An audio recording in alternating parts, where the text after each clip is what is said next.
Okay. All right, here we go. Shh. Go for it. Bailey Mandel Clemens was murdered June 17th, 2014, 2 weeks after her first family reunion. She was murdered by the one person who was supposed to be there for her, to love her, to care for her husband, Aaron Clemens. Bailey is my cousin. She never talked about abuse. She never showed that she was scared, never had any bruises or physical markings. They seem like a really happy couple, happy family. They have 3 kids. That is why domestic abuse or dating violence, and there's also many other names for domestic abuse, is more of a problem than we acknowledge. It can be physical, mental, and emotional. Domestic abuse is around us daily, as I have been abused in some of my past relationships. I have been physically, emotionally, and mentally abused. The physical, mental, and emotional all play a huge role in how the abuse makes the person feel. The mental abuse gets a person to think they are not worthy of something better, so they stick in that relationship. They stay because they're afraid. They're afraid of not being able to find happiness or someone that makes them feel better about themselves. Because after, say, the abuser says something along the lines of, "You're not worthy, you're fat," etc., they will also come back and bring presents or make you feel better, saying, "Oh, I'm sorry, you're beautiful."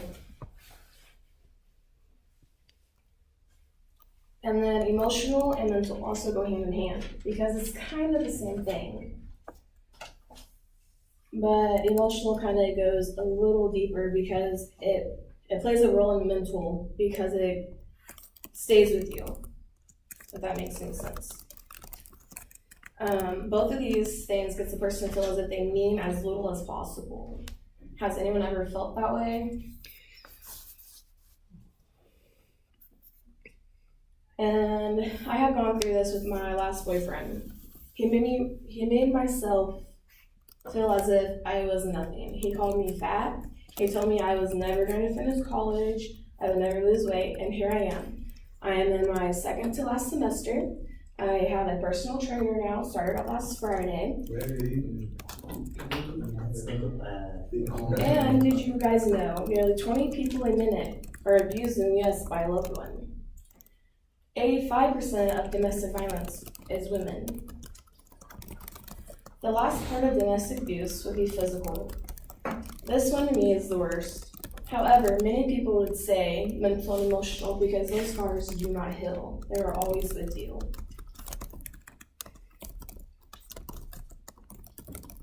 Physical abuse can lead to death. There is physical signs such as bite marks, burns, lacerations, bruises from the victims can say many different things, like, "Oh, I fell," or "I fell down the stairs," or "I got hit with a softball." 1 in 7 women and 1 in 25 men have been physically abused in a relationship. Domestic abuse / dating violence is a pattern of controlled behavior. That one partner was to get power over the other.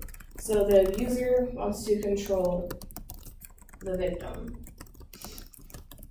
Now let's get back to the story I started telling. Bailey's husband is in prison. He has life.